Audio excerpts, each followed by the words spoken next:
Hello प्यारे बच्चों, स्वागत है आपका आपके अपने चैनल फी डाइव में। अपने बेटे विद्युत विभव तथा धारिता कर रहे थे। विद्युत विभव और धारिता के अंतर्गत अपने पराविद्युत पदार्थ पिछले वीडियो में किए थे बेटा। पराविद्युत पदार्थ क्या है, पराविद्युत दुर्घण क्या है।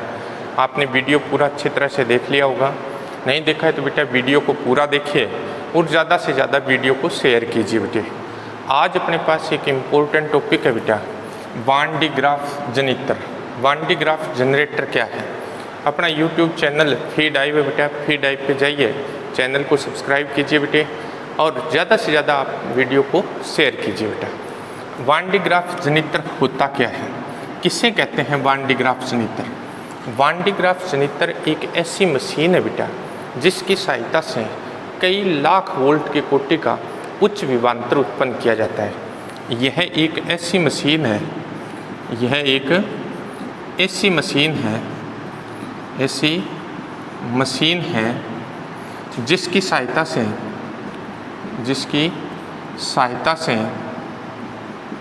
से कई लाख वोल्ट की कोटि का, कई लाख वोल्ट की कोटि का उच्च विभवांतर उत्पन्न किया जाता है। कई लाख वोल्ट की कोटि का उच्च विभवांतर उत्पन्न करने के ये मशीन काम आती है। इस उच्च विभवांतर के कारण उत्पन्न उच्च तीव्रता का जो विद्युत क्षेत्र है उसकी सहायता से अपने क्या करते हैं, उच्च तीव्रता का जो विद्युत क्षेत्र अपने उत्पन्न करते हैं, उस विद्युत क्षेत्र की सहायता से क्या करते हैं बेटा, उस विद्युत क्षेत्र की सहायता से आवेशित कणों जैसे इलेक्ट्रॉन है, प्रोटॉन है या आयन है, इनको उच्च ऊर्जा तक त्वरित किया जाता है।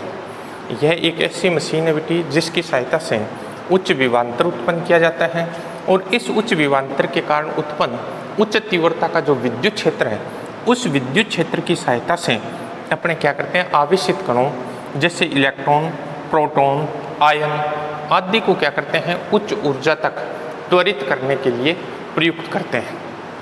अब आता है बेटा इसका सिद्धांत क्या है, वान डी ग्राफ जनित्र का सिद्धांत क्या है। सिद्धांत अपने अच्छी तरह से समझना है बेटा, फिर अपने देखेंगे कि इसकी बनावट क्या है और ये काम कैसे करती है मशीन।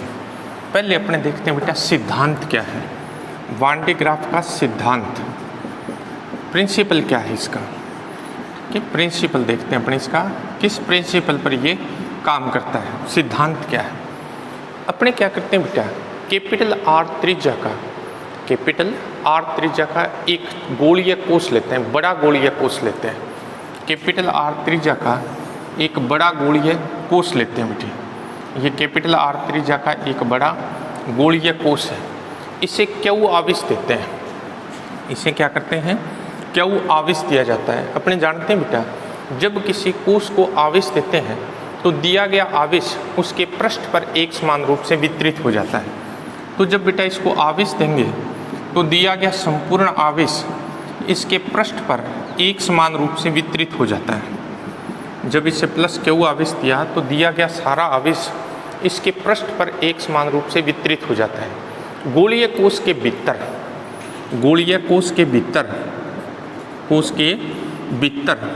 भीतर विद्युत क्षेत्र की तीव्रता अपने ज्ञात किया हुआ बेटा, विद्युत क्षेत्र की तीव्रता जो है 0 होती है बेटा। गोलीय कोष के भीतर किसी बिंदु पर विद्युत क्षेत्र की तीव्रता जो होती है बेटा वो हमेशा 0 होती है। अब देखिए बेटा जब इस गोलीय कोष को आवेश दिया तो इसके पृष्ठ पर विभव उत्पन्न हो जाता है। गोलीय कोष के पृष्ठ पर क्या होता है, विभव उत्पन्न होता है बेटा, पृष्ठ पर विभव उत्पन्न हो जाता है। पृष्ठ पर क्या होगा, विभव उत्पन्न होगा। तो वो विभव जो होता है बेटा, ये याद रखिए बेटा अच्छी तरह से कि गोलीय कोष के पृष्ठ पर जितना विभव होता है उसके अंदर किसी भी बिंदु पर विभव का मान उतना ही रहता है।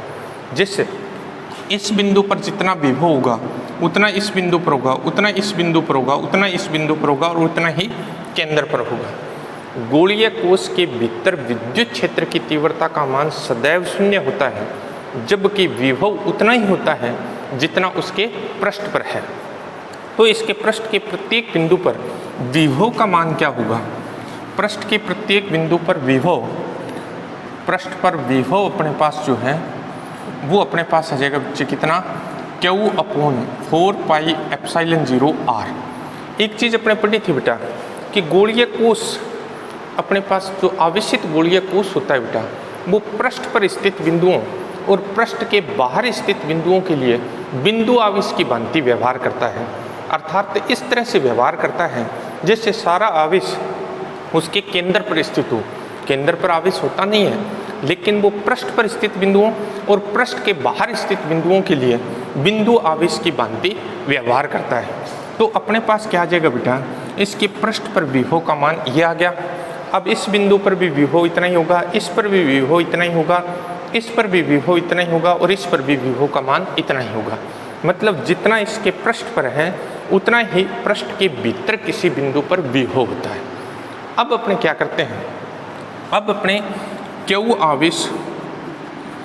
आवेश तथा स्मॉल r त्रिज्या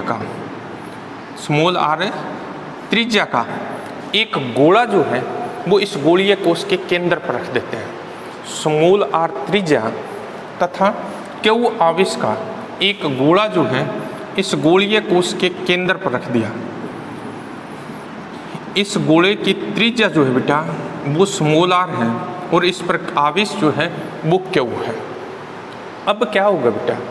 अब अपने पास इस गोलीय कोष के पृष्ठ पर विभव, गोलीय कोष के पृष्ठ पर विभव, गोलीय कोष के लिख रहा हूँ बेटा, गोलीय कोष के पृष्ठ पर विभव, पृष्ठ पर विभव, पृष्ठ पर विभव को अपने VR से लिखेंगे बेटा। VR is equal to Q/4πε0 capital R। ये इसके खुद के आवेश के कारण विभव हो गया। अब ये Q आवेश है इस गोले पर स्मॉल r त्रिज्या के बाहर स्थित बिंदुओं के लिए ये भी बिंदु आवेश की तरह व्यवहार करेगा। तो ये बिंदु आवेश की तरह व्यवहार करेगा, अर्थात इस तरह से व्यवहार करेगा जैसे ये स्मॉल Q आवेश जो है वो इसके केंद्र पर हो। तो इसके केंद्र से r दूरी पर इस आवेश के कारण विभव और हो जाएगा, वो हो जाएगा अपने पास Q/4πε0 कैपिटल R। मतलब अपने पास ये जो गोलीय कोष है, गोलीय कोष के पृष्ठ पर विभव का मान आ गया VR is equal to Q/4πε0R plus Q/4πε0 capital R। ये अपने पास आ गया बेटा समीकरण नंबर 1। ये गोलीय कोष के पृष्ठ पर विभव आ गया बेटा। अब अपने क्या करते हैं बेटे? अब अपने ये जो स्मॉल r त्रिज्या का गोला है, वित्री गोला जो है, इसके पृष्ठ पर विभव ज्ञात करते हैं। वित्री गोले के पृष्ठ पर विभव, वित्री गोले के पृष्ठ पर विभव VR इज इक्वल टू इसके खुद के आवेश के कारण Q/4πε0 स्मॉल r प्लस अपने जानते हैं बेटा गोलीय कोष के पृष्ठ पर जितना विभव है उतना ही अंदर उसके किसी बिंदु पर होगा। तो इस बिंदु पर गोलीय कोष के अंदर जो विभव है ये गोलीय कोष के आवेश के कारण हो जाएगा Q/4πε0 कैपिटल R। समीकरण नंबर 2। अपने क्या किया बेटा? एक तो गोलीय कोष के पृष्ठ पर विभव ज्ञात कर लिया, एक ये स्मॉल r त्रिज्या का जो गोला है इसके पृष्ठ पर अपने विभव ज्ञात कर लिया। अब अपने क्या करते हैं? VR minus V capital R का मान ज्ञात करते हैं। यानी समीकरण 2 में से एक को घटा देते हैं। 2 में से एक को घटाएंगे, यह जगह Q/4πε0 small r plus Q/4πε0 capital R minus अपने पास आ जाएगा बच्चे Q/4πε0 capital R minus small Q/4πε0 capital R। ये कैंसिल हो गया बेटा। इन दोनों में से अपने पास Q/4πε0 कॉमन आ जाएगा बेटा। अपने पास क्या बचेगा? अपने पास आएगा Q/4πε0 into 1 small r into minus 1 capital R। ये समीकरण नंबर आ गया बेटा 3। अपने पास क्या आ गया, V R minus we capital R is equal to आ गया Q upon 4πε0 into 1 upon small are minus 1 upon capital R. अब देखिए बेटा, समीकरण 3 की राइट हैंड साइड जो है, राइट हैंड साइड में 1 upon small are minus 1 upon capital R जो है, बाकी तो ये कांस्टेंट क्वांटिटी है बेटा। ये जो वैल्यू है बेटा, ये वैल्यू अपने पास क्या है, आर का मान इस कैपिटल आर से छोटा है बेटा, तो ये राशि बड़ी होगी और ये राशि क्या होगी, इसकी तुलना में छोटी होगी। इसका मतलब ये जो वैल्यू आएगी वो अपने पास ग्रेटर देन 0 आएगी, मतलब धनात्मक राशि आएगी। ये पॉजिटिव क्वांटिटी आएगी, कौन सी, राइट हैंड साइड की। तो लेफ्ट हैंड साइड भी क्या होगी, ग्रेटर देन 0 होगी।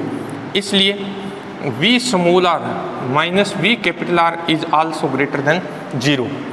इसको अपने से लिख सकते हैं v small r is greater than v capital R. इसका अर्थ ये हुआ कि वित्तीय गोले पर विभव का मान गोलीय कोश के पृष्ठ पर विभव से अधिक होगा। वित्तीय गोला जो है बेटा, वित्तीय गोले के पृष्ठ पर विभव गोलीय कोश के विभव से अधिक होगा, विभव से अधिक होगा। अब अपने क्या करते हैं बेटा, एक तार की सहायता से वित्तीय गोले को बाहरी गोलीय कोश से जोड़ देते हैं। एक तार की सहायता से इस गोले को इस गोलीय कोश से जोड़ दें तो अपने जानते हैं बेटा, आवेश जो होता है, पॉजिटिव आवेश जो होता है, वो हमेशा उच्च विभव से निम्न विभव की ओर ट्रांसफर होता है। तो क्या होगा, जैसे ही अपने इसको जोड़ेंगे इन दोनों को, तो इस गोले का जो आवेश है वो इस गोले के पृष्ठ पर चला जाएगा, स्थानांतरित होगा। जब ये आवेश इधर स्थानांतरित होगा तो गोलीय कोश के पृष्ठ पर विभव में वृद्धि होगी, गोलीय कोश के पृष्ठ पर आवेश में वृद्धि होगी। आवेश में वृद्धि होगी तो इसके विभव में क्या होती जाएगी, वृद्धि होती जाएगी। और इस तरह से अपने कई लाख वोल्ट के कोटि का उच्च विभव जो है वो इसके पृष्ठ पर अपने उत्पन्न कर सकते हैं। यही बेटा अपने पास वान डी ग्राफ संयंत्र का सिद्धांत है। अब आता है बेटा इसकी बनावट क्या है। वान डी ग्राफ संयंत्र जो है इसकी बनावट क्या है, बनावट कैसी होती है। इसमें क्या होता है बेटा, कुचालक पदार्थ के 2 पिलर होते हैं बेटा, 2 क्या होते हैं, स्तंभ होते हैं। कुचालक पदार्थ के 2 स्तंभ होते हैं, इस तरह से पिलर कह लो बेटा, स्तंभ कह लो। इन पिलरों पर क्या होता है, कई मीटर त्रिज्या का यानी बड़ा गोलीय कोश, चालक गोलीय कोश होता है। इन पिलरों पर क्या होता है बेटा, कई मीटर त्रिज्या का गोलीय कोश इसके ऊपर रखा हुआ होता है, इस तरह से। ये अपने पास क्या है, कई मीटर त्रिज्या का गोलीय कोश होता है, ये गोलीय चालक कोश, चालक कोश होता है बेटा, ठीक है। इसमें अपने पास क्या होती है बेटा, 2 गिरनी होती है, पुली कह सकते हैं अपने, 2 गिरनी होती है, पुली पुली होती है बेटा, 2 गिरनी, या अपने इसको क्या कह दें, गिरनी होती है। एक गिरनी जो होती है वो गोलीय कोश के केंद्र पर स्थित होती है, एक गिरनी गोलीय कोश के केंद्र पर स्थित होती है, और दूसरी जो है बेटा वो क्या होती है, आधार के पास स्थित होती है। 2 गिरनी होती है। इन गिरनियों पर एक कुचालक पदार्थ का पट्टा चढ़ा होता है। ये जो गिरनी है बेटा, इन गिरनियों पर ये अपने पास क्या है, गिरनी, ठीक है, और इन पर ये कुचालक पदार्थ का पट्टा होता है, कुचालक पदार्थ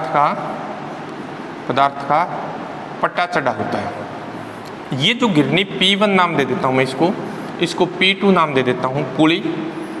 ये P1 जो होती है बेटा, इसको विद्युत मोटर की सहायता से घुमाते हैं, विद्युत मोटर की सहायता से इस गिरनी को घुमाते हैं, तो ये पट्टा इसके ऊपर घूमेगा, जिससे ये गिरनी भी घूमेगी, और ये पट्टा इस तरह से क्या करता है, गति करता है बेटा। ये जो गिरनी P1 होती है, इसके पास धातु का एक ब्रश होता है बेटा, इस तरह से, जैसे कंगा होता है ना बेटी, कंगे की तरह एक ब्रश होता है, धातु का ब्रश, धातु का ब्रश होता है। इसको अपने B1 नाम दे देते हैं। इसका संबंध जो होता है बेटा वो वोल्टता स्रोत से होता है, वोल्टता स्रोत से इसका संबंध होता है। एक कंगा जो है बेटा या एक ब्रश जो है, B2 नाम दे देता हूँ बेटा इसको, B2, ये गिरनी P2 के पास स्थित होता है और इसका संबंध जो है बेटा इस गोलीय कोश के पृष्ठ से होता है। ये किससे जुड़ा होता है? गोलीय कोश के पृष्ठ से जुड़ा होता है। ये इसकी बेटा अपने पास बनावट होती है। अब कार्य विधि क्या है बेटा? ये अपने पास इसकी बनावट है। बनावट दोबारा सुन लीजिए बेटा। इसमें अपने पास क्या है, ये कुचालक पदार्थ के स्तंभ होते हैं। कुचालक पदार्थ के क्या होते हैं? स्तंभ होते हैं, पिलर होते हैं। इन पिलरों पर कई मीटर त्रिज्या का एक चालक गोलीय कोश स्थित होता है बेटा, जिसका पृथ्वी से कोई संपर्क नहीं होता है। अपने पास P1 और P2 दो गिरनी होती है बेटा। P1 जो है वो धरातल के पास होती है, P2 गोलीय कोश के केंद्र पर स्थित होती है। इन पर एक कुचालक पदार्थ का पट्टा चढ़ा होता है बेटा। ये कुचालक पदार्थ का पट्टा है। P1 को विद्युत मोटर की सहायता से घुमाया जाता है, जिससे क्या होता है, ये पट्टा घूमता है तो P2 के ऊपर से भी ये गति करता है। P1 जो गिरनी है उसके पास एक अपने पास धात्विक ब्रश होता है बेटा। इसका संबंध किससे होता है? वोल्टता स्रोत से होता है। P2 के पास भी एक धात्विक ब्रश होता है, जिसका संबंध जो है वो किससे होता है? गोलीय कोश के पृष्ठ से होता है। तो ये तो अपने पास इसकी क्या होगी बेटा? बनावट हो गई। अब आता है अपने पास इसकी कार्य विधि क्या है। कार्य विधि क्या है?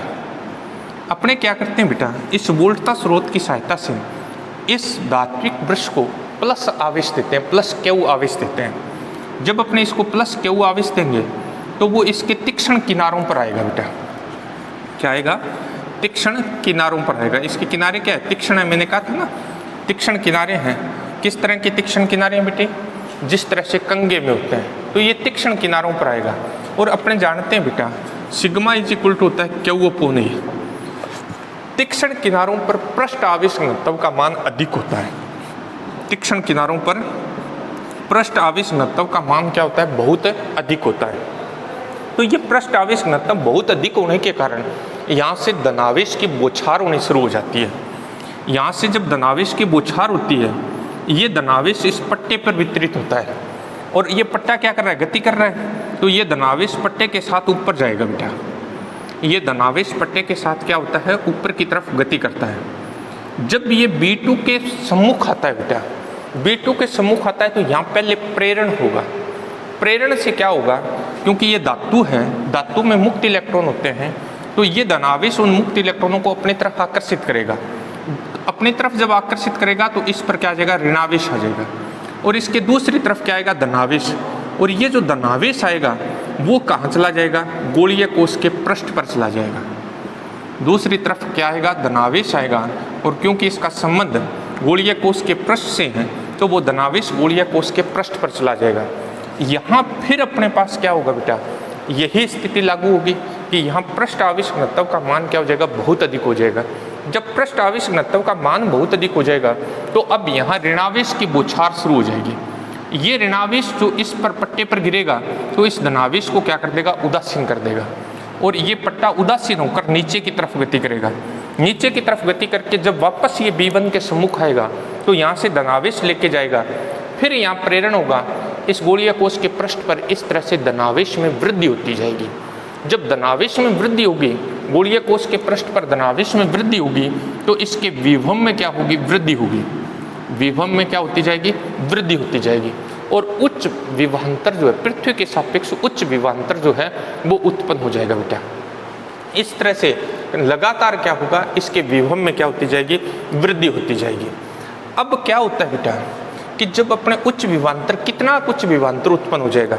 इसकी एक सीमा होती है बेटा, 3 × 10⁶ वोल्ट प्रति मीटर।